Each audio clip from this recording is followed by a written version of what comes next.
It's been 6 months since my parents-in-law started freeloading in our house.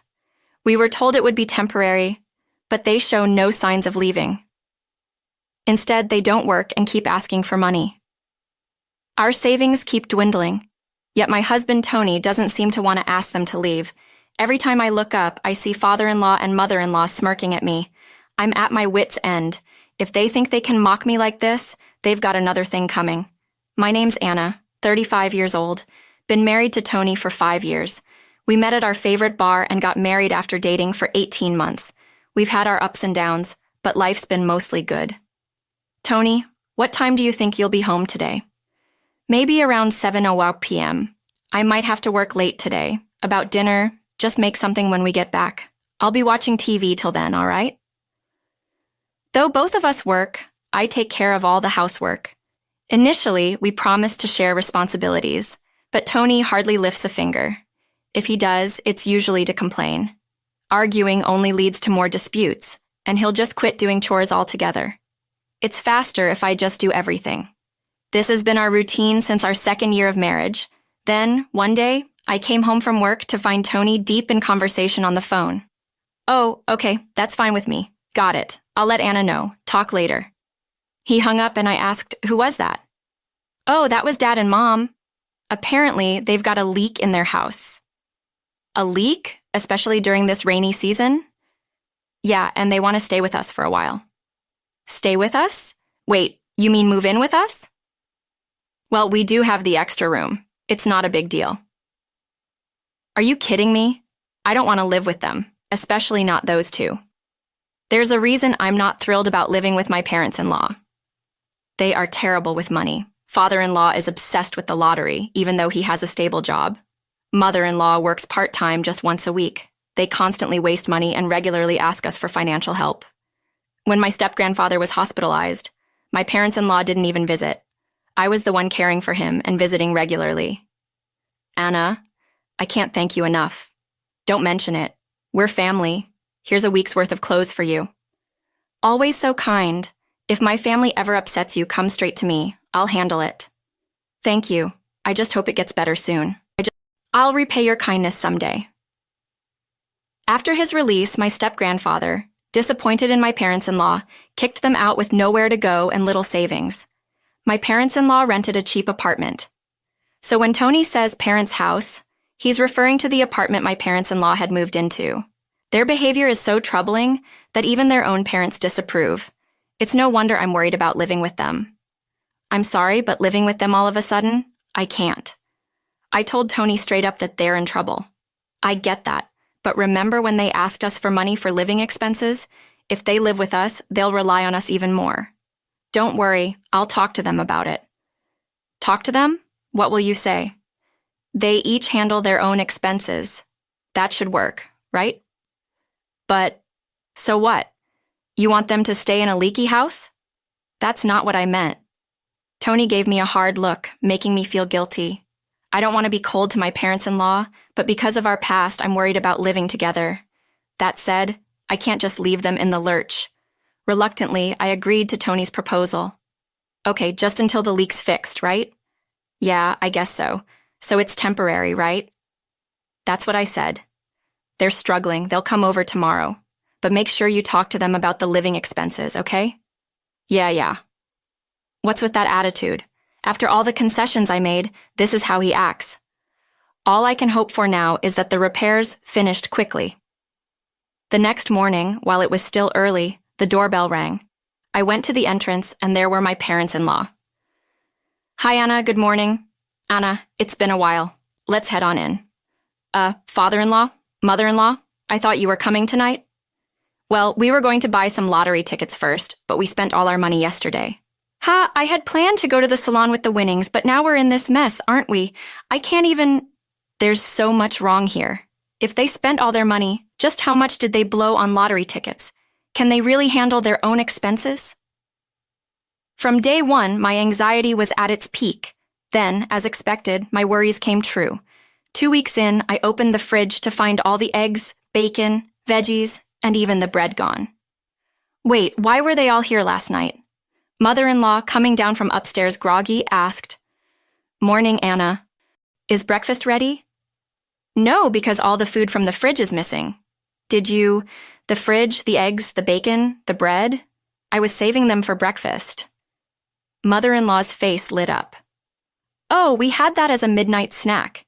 You ate everything for a midnight snack. We were hungry, me, husband, and Tony. We just cooked up what we found without asking me. It's not a big deal. We're family anyway.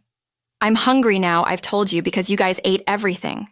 There's nothing left for breakfast, so it's our fault. Maybe if you stocked up properly. What? Just get something for breakfast now. I was boiling with anger at mother-in-law's selfish remarks. It's absurd to think of shopping for breakfast ingredients for them when I'm about to head to work. Quickly getting dressed, I left for the office without a word. Then I received furious text messages from both Tony and mother-in-law. Where are you? Husband and Tony are up. Hey, Anna, where did you go? My parents are hungry. You didn't go to work, did you? What about our breakfast, Anna? Don't ignore Mom's messages, that's rude. My phone buzzed continuously with a stream of pointless messages. Of course, I didn't reply and ignored all of them.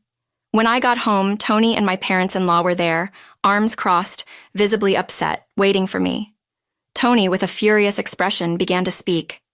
Anna, what the hell? What? Not what. Dad and Mom were starving because you guys ate everything.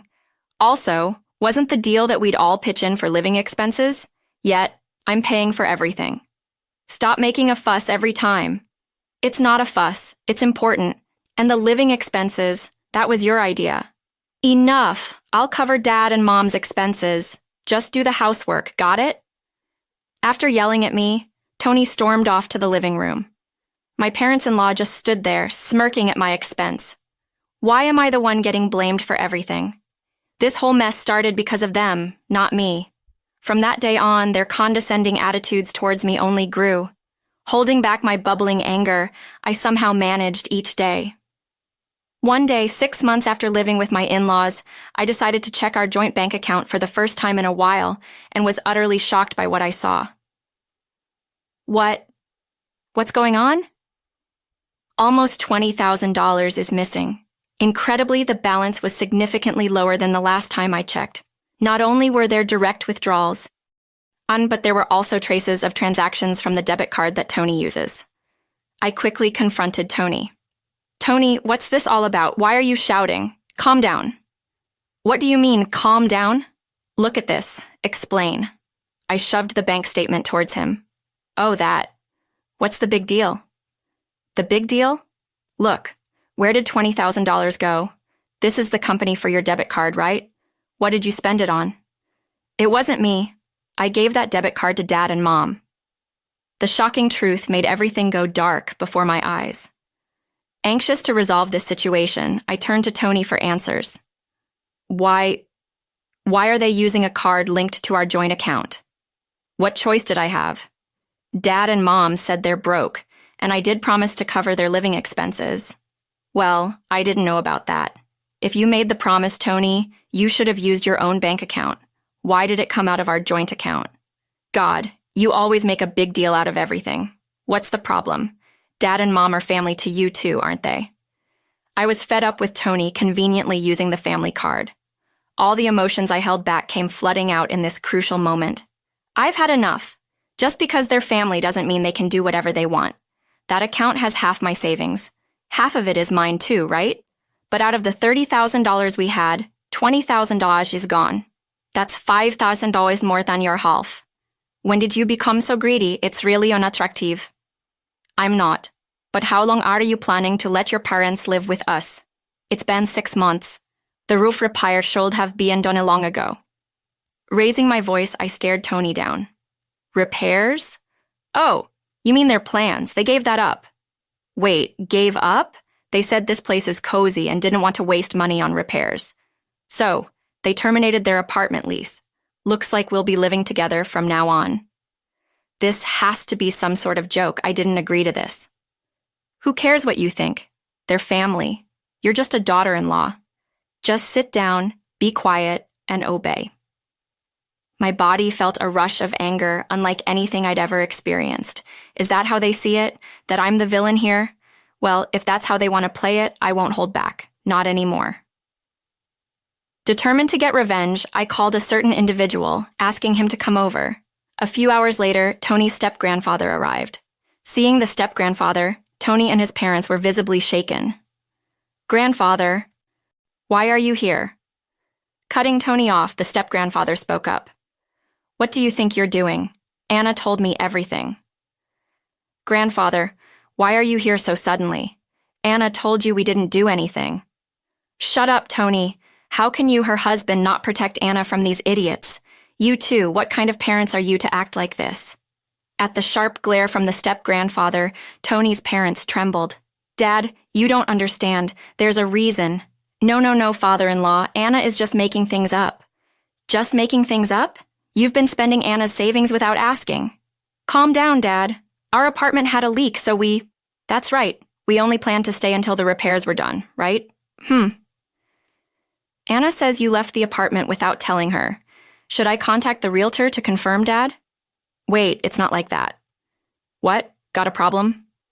Frustrated, the step-grandfather said, "You all better quit it. You might think everything goes your way because I'm not there, but you're mistaken. I'm glad I exchanged contacts with Anna for times like this. Dad and Anna exchanged contacts when—" "Shut it. You realize how generous Anna's been until now?" "Yes, we're sorry. Listen, if you ever bother Anna again, I won't hold back. I'll cut ties with all of you and expose your disgrace to our whole family. Do you understand?" "Yes, we get it. We won't do it again. Please forgive us." With tears in their eyes, Tony's parents begged, and the step-grandfather drove his point home. "Pay back every cent of Anna's money within a month. If not, I'll sever our ties, and Tony, from now on, I'll live here with you. Got any objections?" With the step-grandfather's words, Tony and his parents were terrified. Afterwards, Tony's parents were kicked out by the step-grandfather, who then took on the role of a guardian and moved into our home. It seems the father-in-law and mother-in-law rented a cheaper apartment and are now working their tails off to repay the money they owe me.